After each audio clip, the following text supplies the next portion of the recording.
Start off, make sure I clean it down, then I put them back together and run it, kind of test it on my arm to see. When it's pulling somebody's hair? Yes. Have you done that? Yes. Yeah, so when you go in and you're like, this isn't cutting, you know, and you kind of feel it and it pulls somebody's hair. Yeah. Yeah. Or it could be cutting and it just randomly just grab somebody's hair.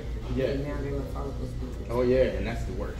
Yeah. That follicle ain't coming back. Okay. Yeah, so usually that's something inside of the blades, right? So that's a little bit of hair inside of here. You can, I take mine apart, but that's also what this is for. You guys have seen it. Who has their clipper clean? Who feels like their clipper is clean?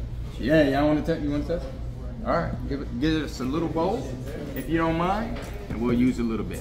I like to show it because, yeah, I like to know how to clean, right? Because we learn how to clean the clipper and stuff like that, but these are actually a little bit complicated to do, and they're important. All right, so anybody got any questions on how the clipper's broken down? All right, so again, I broke it down fairly simple. I'm gonna go ahead and put it back together so you can kind of see how easy it is. So this is just a face guard. Some of you have probably changed the face guard of your clipper before, right? Get a custom face guard.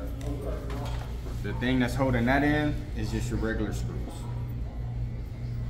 So whenever I'm putting my face back on, I don't tighten each screw as tight as I can get it initially.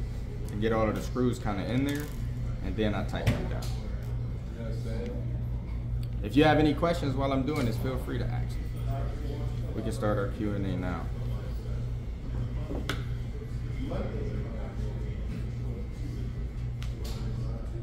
What happens if you tighten one up too tight? Sometimes it won't let you get your face back on, right? Because it has to line up. So there's basically brackets that hold the face in, and if you tighten it down a little too much, it won't close all the way. You may think, like, if you see this one, how it's slightly open, and what's the damage of that? What's the issue with it? Exactly. More hair will be inside of the clipper. So I try to keep this part as clean as possible. The hair getting in here, I mean, it's inevitable. But if the hair gets in here, that's when it starts affecting your motor and compartments in there like that. That's why breaking it down, just blowing it out, making sure that it's good, it'll prolong the life of your clipper.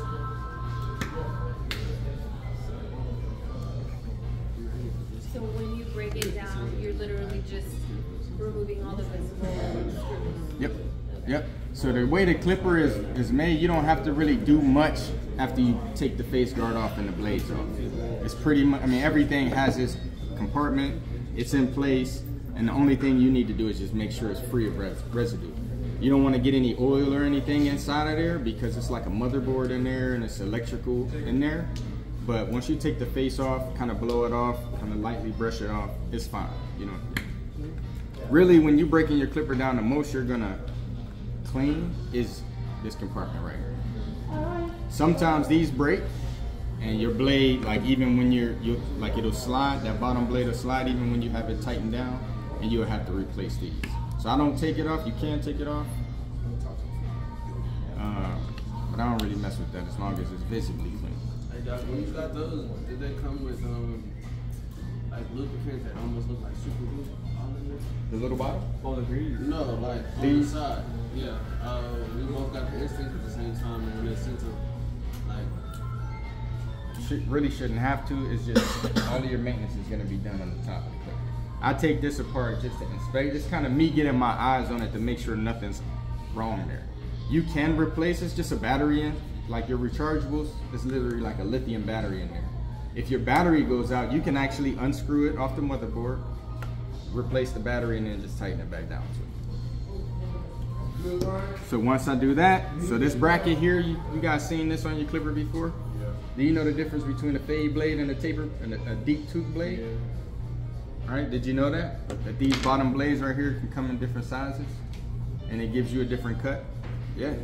So you can actually customize your clipper with not just the face or the handles, but actually the bottom blades you have, right? Sometimes your clipper might not be cutting well because you have a deep tooth bracket with a fade blade, right? So you can't get it as close, and we talked about pulling it to do that. So you put the bracket on first, and it just lines up, it just slides right onto that spot.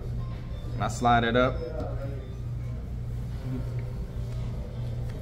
enough for, can you see that hole right there? This screw hole is gonna hold your lever right. So this bracket is what your blades are gonna screw into. While I'm doing this as well, I'm inspecting, I'm just laying eyes on everything. I'm inspecting to make sure my blades aren't chipped, right? I don't have any missing teeth in there or anything like that.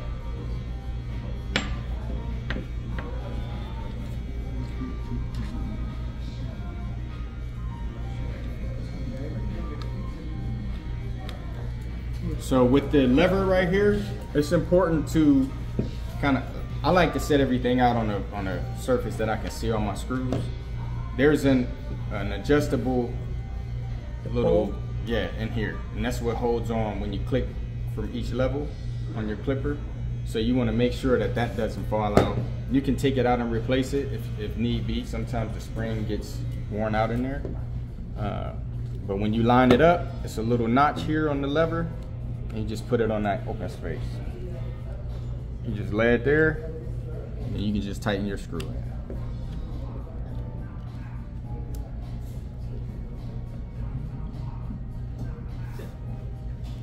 So what's the consensus favorite clipper to use? Anybody have a favorite clipper? The Rebel? Yeah. Yeah? Are you still using the Ape, or what are you using, the Sabres? Nah. You're not using those anymore?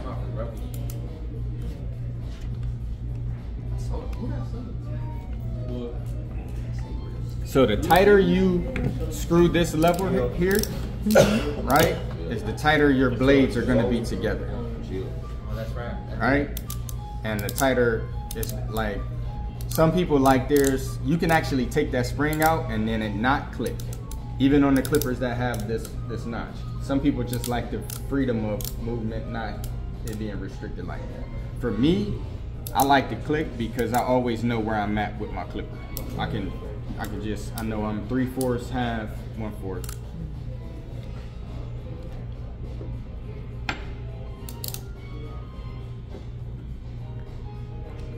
So with my blade, I do the same thing I was mentioning with the face of it. I get the blade, the screws tight enough to where they hold it in place, but I don't tighten them all the way because that impedes my ability to move my bottom or my top blade to zero gap.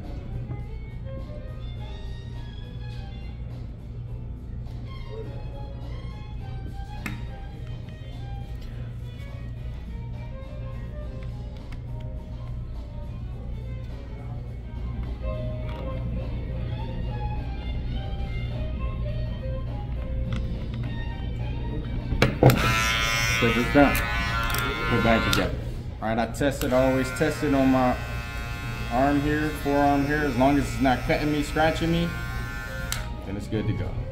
All right, whose clipper was I? With that level of cleaning does is it basically allows the blade to run in a solution that's doing the same thing as this. So it's disinfecting your clipper at that point. But it's getting under there to where as the friction goes, it's loosening and flushing out all of those hairs. That's very important for the maintenance of your blades. So usually the blades last about 6 months, depending on how often you're cutting, but you can prolong them depending on how well you maintain it, right? So that's one of the ways that we do that. Anybody got any questions on that? Right? And then I take it out and I just take a napkin and let it run a little bit to where the excess dries off. And then you can just wipe them off to kind of towel dry and let them sit. They're actually ready to be used after that as well, because the solution isn't abrasive to the skin. Well, you don't want to put your fingers in it, but as long as you kind of towel blot it off, yeah, your clippers are ready to go. Great question. You can use this in this jar. Just take the cap off, pour it in there. It does. It's what do you call it? Virucidal. So it's antibacterial, all of the fungus, virals, it's gonna do the same thing as the spray. So this step here is essentially what this is doing, because this is technically disinfecting your clipper. Anybody know the wait time or how long the contact time is? 10 minutes. 10 minutes, right? 10 minutes. So this is the spray, but it doesn't get inside of the clipper like we were just seeing with that where it loosens that hair. All right. So that you need to do. Spraying, it's it's disinfecting your blades. Okay. But what that's gonna do is allow you to get that hair that kind of gets under the blade inevitably, right? So taking your clipper apart, I usually do that first to get the hair out, and then I take the clipper apart and just brush it down.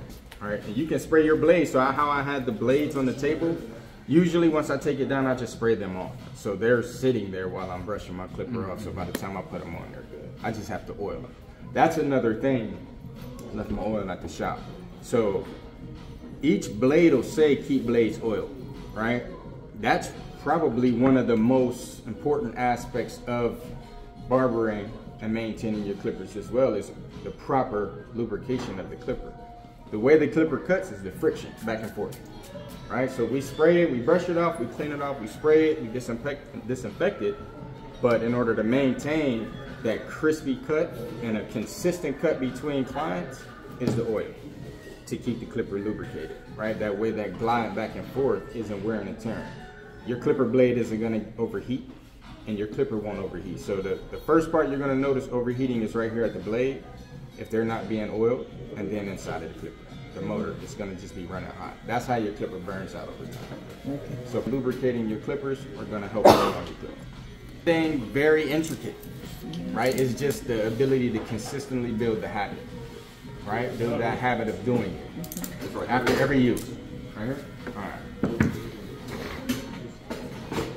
So what I do, so there's a couple contact parts of the clipper. Obviously here in the blade, and then on these sides right here, the blades connect, right? So I put a dab here, and I usually use about three small dabs. All right, that's a little more than I need. So you see how this is cut all the way open like that? That's a little too deep into your oil because it's going to release too much. I usually basically just cut the top to the smallest opening in there to allow the smallest drip to come through. And then I run it. The same thing that I do to clean that off after I lubricate. Just take a towel, run it, kind of towel dry it, and let it sit. And then that you can do. So my habit, I brush it off, spray it off, let it sit, and then I lubricate it. That right there will help you prolong the life of your clipper. I mean, we're talking about spending hundreds of dollars on this. This is your money maker in addition to these. The longer you can prolong that, the more money you can make with it. All right, you brush it off, right? Visibly get the hair off. Spray on it. Take your spray, right, and then I let it sit 10 minutes, and then I put the oil on. Wow. Right, so most of these come and they say they're a lubricant, right? But just like our shampoos and conditioners, right? You guys have heard about the 3-in-1s, 2-in-1s, right? So what does the shampoo do? Cleaning. It lifts, right? And the conditioner does what? Deposits. Deposit, yeah. So theoretically, if you have a 2-in-1, one is not doing as much, or it's not as effective independently, right? The shampoo independently lifts, conditioner deposits. That's what this is. So it lubricates because of the thickness of the solution, but it's not gonna do what this does. Right? But sometimes that's all the time you have, right? In order to get to the next climb. All right, great question. Oil after every climb, after every use. Every single time. Every use. All right. Okay. Questions on that? Alcohol antiseptic after clients. I started using this right here. Some clients like to burn, right? They want to burn, but this one isn't as, right? It doesn't burn. So I just brought this to kind of show. It's like $8 at Walmart. I get it. It lasts pretty long. Yeah. So I just spray it on after I clean the client, and they like the cologne one too. I use the cologne afterwards. So you spray that out. So this one here comes out of the bottom of the clipper.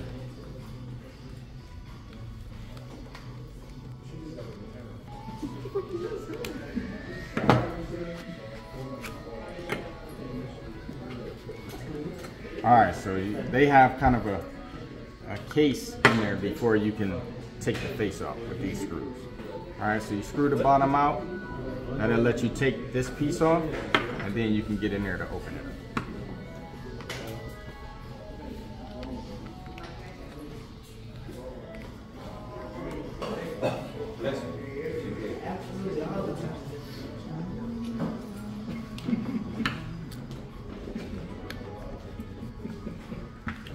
So who likes their clippers zero gap and who doesn't? Me. You like them zero gap? Who's finding trouble getting that line out? Sometimes. Yeah. What do you do? What's the line that you have issues getting out? Is it the 000? so between? Do you use a foil shaver at the bottom? So you're having an issue getting that foil shaver line out with the trimmer? Yeah. With the foil shaver? Yeah. What about coming up with the trimmer? I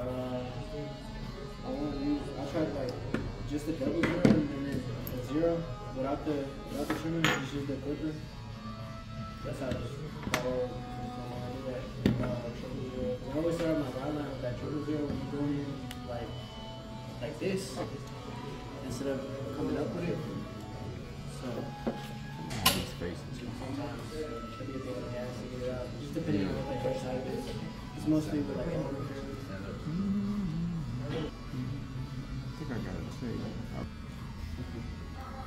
when I come up with my foil shaver, set that initial hard line, then I foil shaver up, and then right before I set my half open or my no guard open, I just set a guideline around with my trimmer. Just very micro, and then I go into double zero or triple zero? my trimmer, like with these. So I set my line around, and I foil it. Like it depends on what you do, but if you set the foil shaver line, then right before I set my no guard open, I just come up.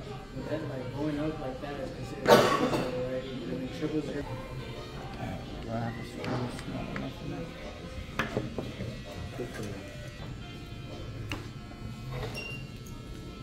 Gary, you cut your hair. I did. I kind of did a speed cut. And your beard. So who's doing luxury shaves? Anybody? What? Anybody doing luxury shaves? Oh, everybody. Yeah. Yeah, they just finished. They just learned it. Huh? You need a shave? I got Facial and shave. Yeah. Oh my gosh, look at hair. I know, right? You see that? So those clippers look like they need to be this white piece right here. So you can take this off of the blade to replace your blade too. So sometimes these chip and break, and this might be what you need to fix in the clipper instead of all of the blades. Can I just bring them to you,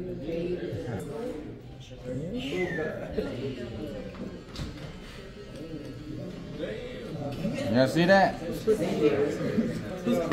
You just clean? But these you can actually replace. All y'all get these in y'all kits. Y'all should know how now to clean these. I didn't get that. I'm gonna tell you, You didn't get these? You didn't get those? no barbers and nose being dirty. You can do this, you'll be good. Yeah. You'll be good, straight. And if you know, What came on the Saber? Who has the Saber? He had the Saber. Who's looking? So let's see. 90, it was 90 that had this thing. You see how That's not. Nah, he probably got one too. you see how this clipper is flat, and this one has the grooves, Is that the one you have? right? That's a different blade, right? So that's not only can the bottom blade be different, but the fade and taper blade. They call them fade and taper blades.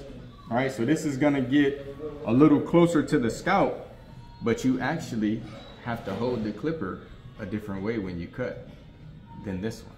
This one is a little more rounded, right? So you can scoop out with this blade a little better than this one. This is gonna be more for, so I use this blade right here when I'm no guard.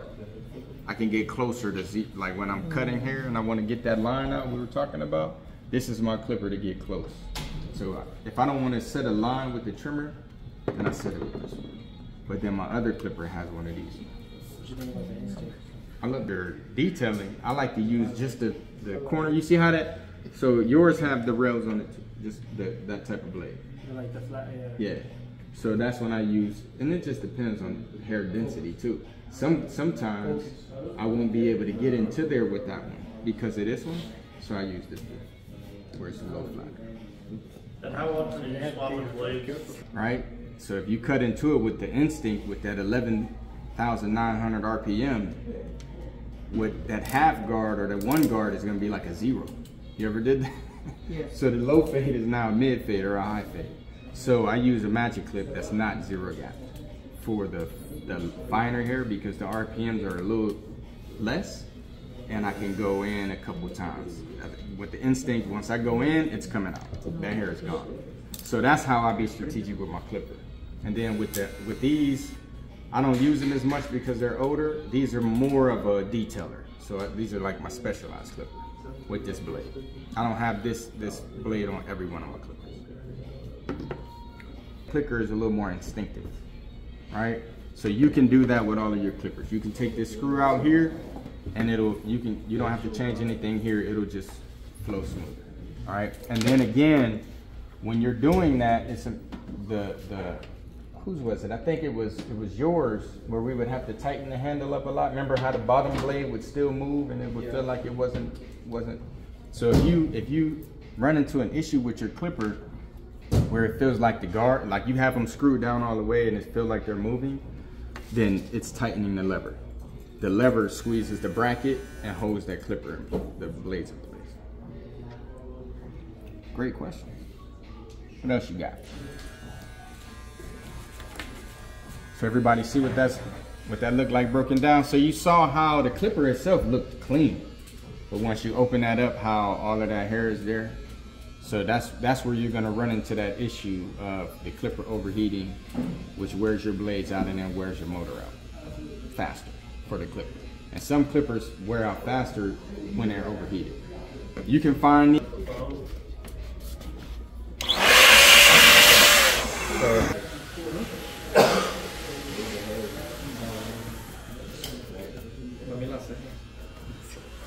that's a lot of hair there. Sam, it's your lucky day. It's your lucky day. I know. Sit down for free.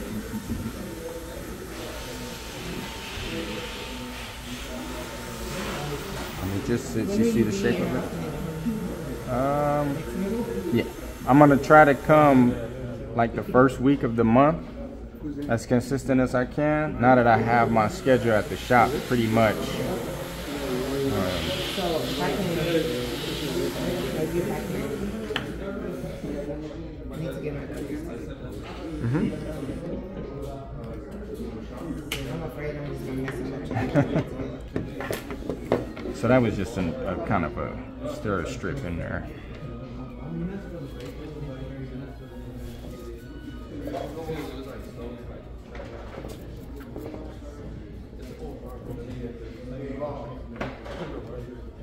So one of them have a screw that you have to put in when you put these side brackets back on. These are what hold your bracket here.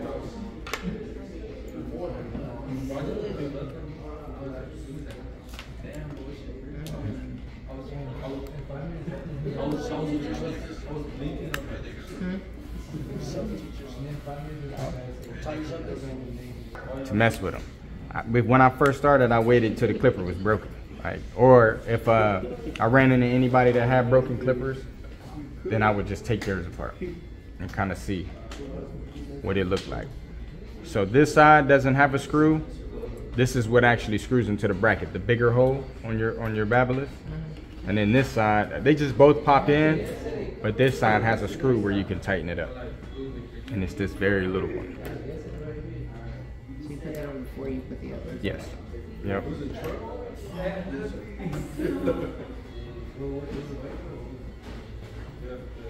And you need that tiny tool. Yeah, I usually keep a kit with like different size screws. This one right here is a little versatile because I have two sides where I can just switch it. Yeah. And it's the bulkier handle allows you to get in there quicker. Is this the same as this? Yes, but this right here is just, it's not as ergonomic for me. It's just on the top. Yeah, it takes too long when I could just squeeze it in. And I would recommend the magnetic ones. Yeah, it allows you to keep, that way you're not running into too many issues with losing the screw. Then I slide, so this is the bracket here, and these can come in different, you see how that bracket is gonna already push it down? Yeah.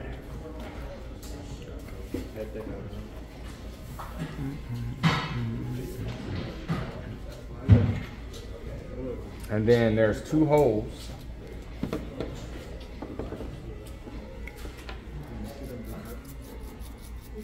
At the bottom of your bracket, right? That you're gonna put these in two. Yep. I thought mine broke when they popped out. When it popped out, yeah, sometimes it happens. That's what happened to this one, I think. I Okay. put bracket like that in there, and it popped out, and I Okay. was like, I have no idea what to do. Yep. So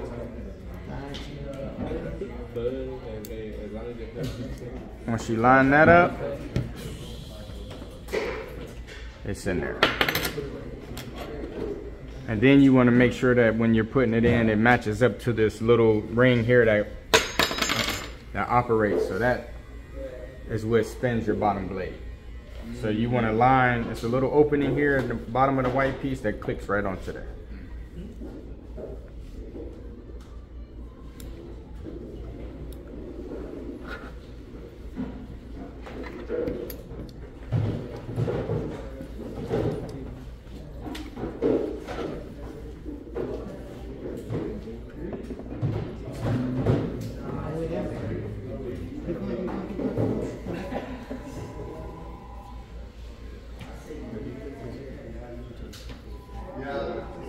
And again, when I put the screws on, I don't tighten them all the way. Man, you cold. Just enough to hold them in place. That way I can zero gap them or set them. I always recommend to have multiple pair of clippers. I mean, especially when you're starting out, you may not have a few, but usually I use the money I make from my first, check or whatever to invest in another pair of clippers. That way I can have one zero gapped and one not. Yeah. Well, like you're saying, like one's got a curved outer blade and you got a flat blade. Yeah, just have my fade blade, yeah. As some people it'll make a difference, some people it doesn't, but I like to have one that's close, really close, and one that's not. I can do a faster haircut with the one that's not zero gap, right? Because once you're zero gap, you're getting, that clipper essentially turns into a trimmer all the way closed, right? So it's harder to get those lines out. Yeah. But if I start with this clipper that's not zero gapped and I run into an issue of dark spots, then usually the zero gap clipper will get the line out. Man,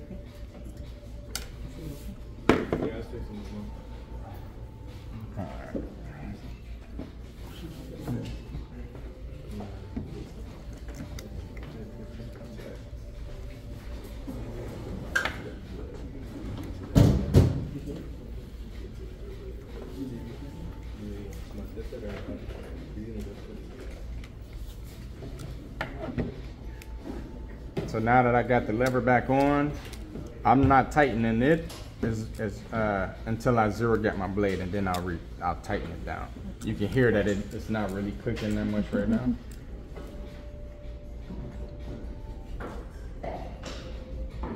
Do you want your zero gapped or not? Yes. Okay. Yeah. I was about to zero gap and things. So the thing about the zero gap though, especially if you're just starting with it, you have to be lighter and be very mindful when you have it all the way closed until you get the hang of it. I mean, even then you still have to be mindful to not go so fast whenever you have no guard on, but it's a different cut, kind of zero gap.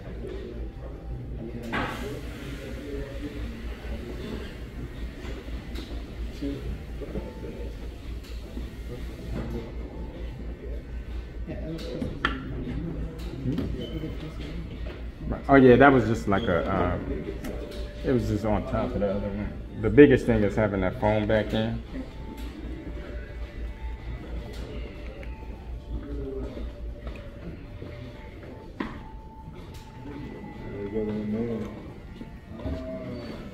Y'all learn how to do it. I pay y'all my clippers every time. Language. My fault. I got you, I will pay you every time. I got you, coach. 50 per clipper. Cut, zero. I didn't even need to take that off. Take this off? Yeah. I mean, usually with the Babyliss, you don't really have to take that off because they don't allow you to really get in there. Like you have to break the clipper apart in order to get to the motor. So they kind of set their clipper to where at-home maintenance for you would be more inside of here. Yeah. If it's something that goes wrong electrical, you pretty much got this. Yep. You can actually take a corded clipper and make it cordless. Did you know that? That cord actually just screws off. It's like little Y hooks.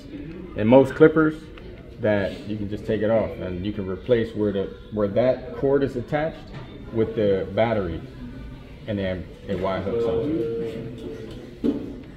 Some clippers can do it. You got the space to shove the battery. Yes, yeah, that's what I was saying. Some clippers. Would it have to be the same brand? Try to do For the that? Like try to do a cordless for. well, it's Y hook, so I mean, I'll break that one apart so you can see what I mean by the corded. But with this one, you wouldn't be able to do it like for this detailer because it's like you said, there's no space to put the battery in there. Do you do that? I can't.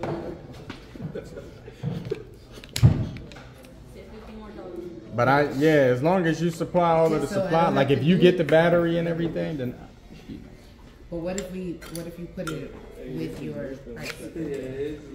oh, and I purchase it for you. Yeah. All of that is negotiable.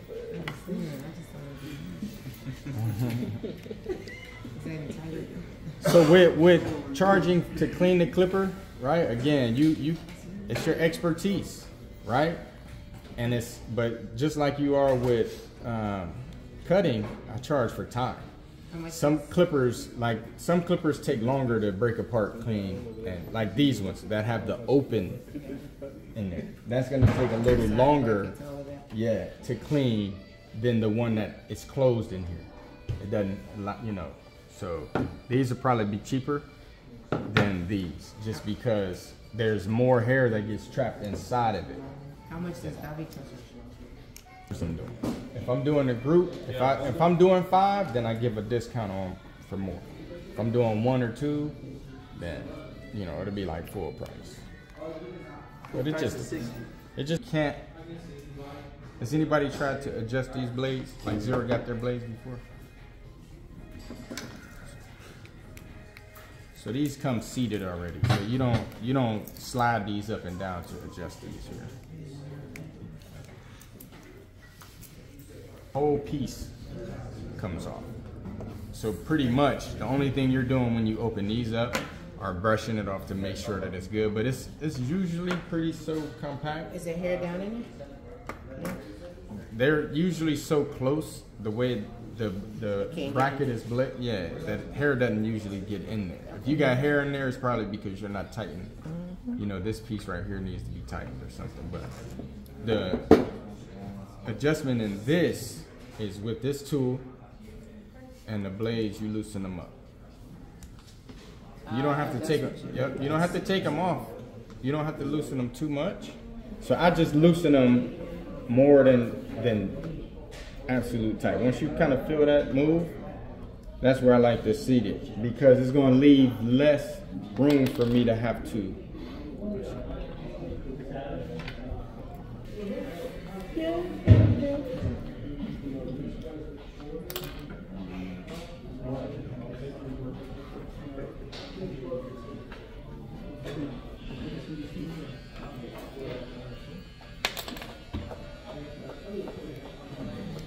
Actually, I thought I was adjusting those, so you do have to take this off.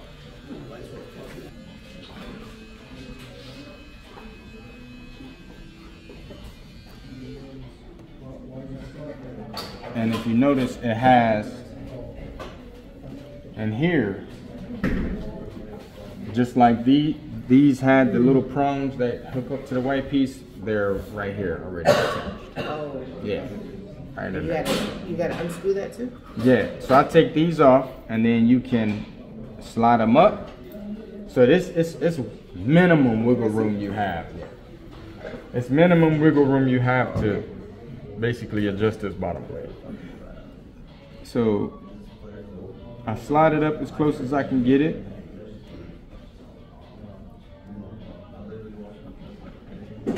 And then I like to run my finger across. Yeah, because that's gonna let me know if if the bottom blade is over or not. What if it seems okay at first, and then you put it on, and by the time you turn it on, it's still going over? Yeah, then you just take it down, adjust it. So That's why when I don't take them all the way out. I start tightening them down, and then I just what we can do that is when you're tightening them, it pushes the bracket up when you squeeze too much. So usually when I tighten, I just kind of go A little bit on each side. Yep. Like putting a tire back. Yep.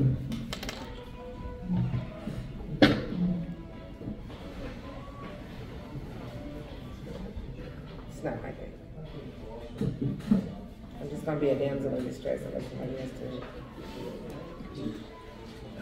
Does anybody know how to find their dominant eye?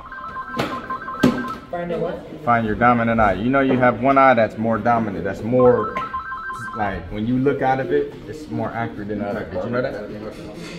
Yeah, but what if you need glasses then? Okay? Now close your left eye. What if you hold You can hold that one. Okay. No, keep it closed. Yeah, you can do whatever, like, you know. Switch the eye. Which one is the dominant eye? Does it switch? Does your like thumb move? Or one like closer to the bar? It don't say? It don't? Gio's didn't do it. He said he don't He do it. probably had both eyes closed. Like, yeah, it's all the same. That's crazy. Yep. So my thumb is on Steven right now. And then when I switch eyes, my thumb is on Caesar. That's crazy. That's right? And sometimes it can be a wide discrepancy. Sometimes it's minimal. David's looking at me like, idiot. You have this look like, how do y'all not know this? I can't play this game, that's all. Why not? Oh yeah, you can't. Well, I'll tell you, all right, we're ready for the class. We'll do fun facts. Okay. All right.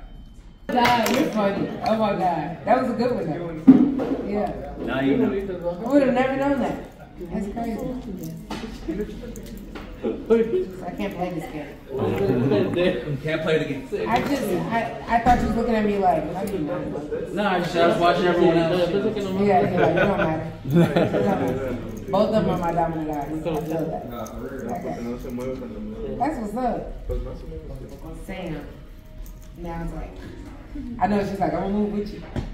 That's what Gio's doing. The pen is moving with Gio. There we go.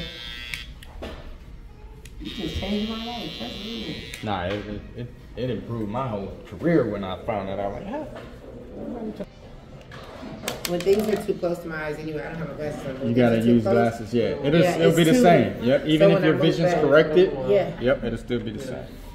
That's crazy. So, to zero gap this one, it looked like it's a little crooked, is just these screws, right? You can loosen them and then it'll shift up and down. Okay. Yeah. And then what's on that? It's this bracket. This bracket is what, so this piece, this little piece right here is what holds this bottom blade in place. You don't have iPhone, do you? Yeah. You do? Mm-hmm. When I get to the shower, I'm gonna FaceTime you. Because it's frustrating. Because And I don't then- know if mine's look, I don't know, I can't remember if it looks exactly like that. See. I didn't mean for you to have to do it. Yeah, so that's what goes back and Yeah. forth, and it's gonna house right in here. Okay, that makes sense. Mm-hmm. What I'm looking at, rotary? That's rotary. Those rotary clippers? Okay, that's what it says. Do they have Andes as magnetic clippers, the trimmers? I can't remember exactly which one. Guys, do y'all know where Sam's at?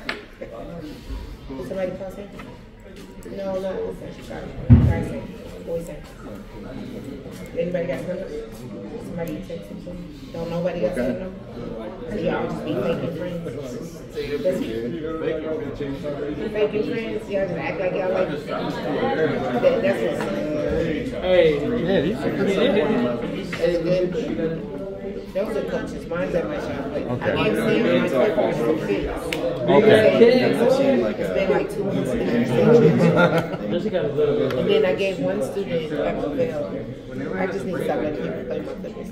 Because he said he could fix them, but my lever like this, it was a pair of fast feet. It was camels, right? So it's put in fast feet, but this lever was going Yes. And he said he could fix it. Yeah. So what happens with that is it's very important to at least know how to get to the point where you can disinfect.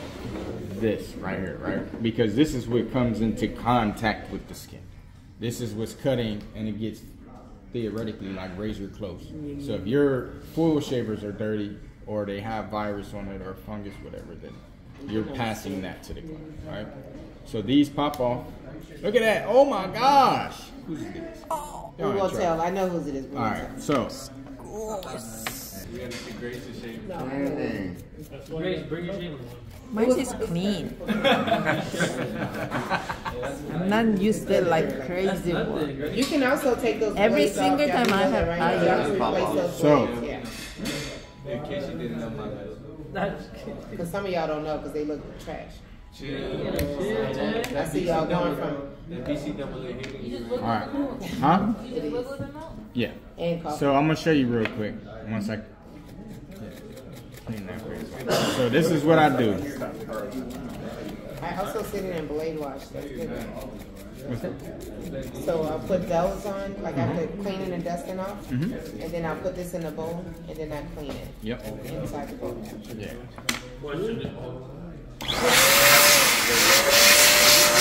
Alright. And then, You probably get them the band. so if you see right here, these blades, they have a little notch, right, that you just seat it back down. Put a little pressure to seat it down. I grab it by the side because that's technically a blade. If you push it down, you could cut Cut yourself, yourself, yeah. right? So I usually house it that way. Luke has a question. What's that? Luke. And it just goes right back. And then to get it off, you just push it off. What's the lifetime of those blades? These right here, depends on how much you clean. And how much you use it to. Yep, exactly. So theoretically, the average or the base, if you want to think about it, is going to be like 6 months for a blade. If you're cleaning them and you're not using them, say you have 2 foil shavers or you're maintaining them really well, I always go by if they're worn. If I start seeing rust or I start seeing like they're worn at all, I just replace them. And you can buy, usually they'll sell them with these 2 and a new foil. Now, this is what's probably gonna go out before these though. So what happens with this, and I've done it, right, is if you can get a tear in your foil, right? And you can imagine once you, right? Yeah. And it happens. That's why I say I'd rather feel comfortable knowing that they're clean than running the risk of them being dirty and then you go up. Now you're gonna have to worry about if he's gonna call you in 3 It's days. a thin foil, y'all. So, like when you see this right here that's bending, it's a thin foil. And you can When they actually start take to- those out and replace them. Yeah. They just pop out. Yeah. Put them back. And you can see right here where they pop out at. But if you just take out, if you start seeing this discolorate, am I saying this right? Yep. When they start to like, the gold is leaving and it's turning into like that silver color, it's time to change them out. 'Cause they're getting ready to tear out. Yeah, and they actually have different variations of these blades too, like Yeah. titanium and then this regular blade. They come in like gold. Look, So like, I just pop the cover, pop the head off, spray it down with air, and then hit it with full care on all sides and underneath. Is that Yep. fine to hit the inside of that thing with Yep, full care? yep. Because if you notice, it's a plate. Right. It's a plate here So it that doesn't like seep in or do anything. none of the hair gets in there. Now, if your plate is damaged, and what you could do with that is take the screws off, replace the plate. That's why sometimes you can, once you buy it, you can go online and just see how much is each one of these little pieces to replace. Because My rubber. some people, yeah, right. So Like instead it's of hanging out right now. Instead of putting them to the side and buying new ones because it's wobbly when you use it, sometimes you just need to replace the plate or the housing. One of these here. Now, if these break, you might run into issues where you kind of have to replace it. It's certain components, obviously, of it that if it breaks, you have to replace. But you can see how much it is to replace certain pieces, or how much you can just buy a couple of the extra pieces and keep them in a little box for your clippers. Just like a little tool kit, like little extra. The biggest thing is the screws. See what screw size your clippers hold, and then have a couple extra.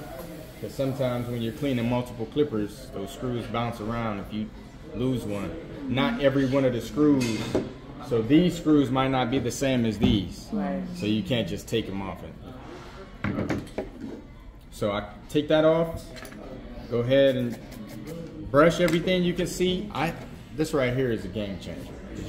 It has 2 speeds, one is low. I use the high for these right here and the low for my clippers.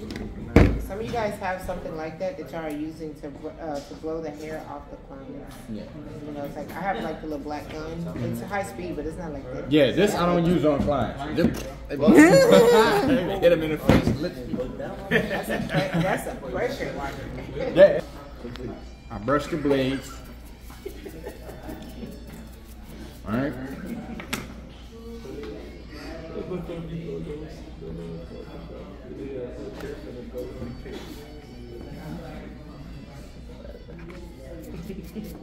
Now this is why I charge $10 to use the foil, because I do this after every client.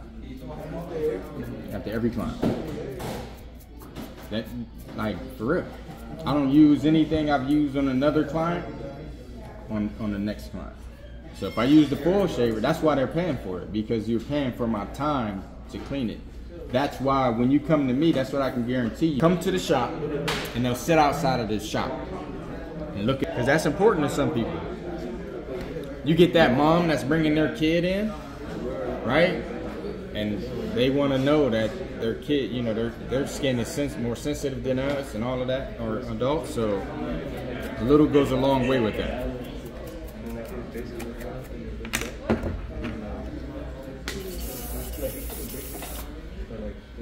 I let that sit.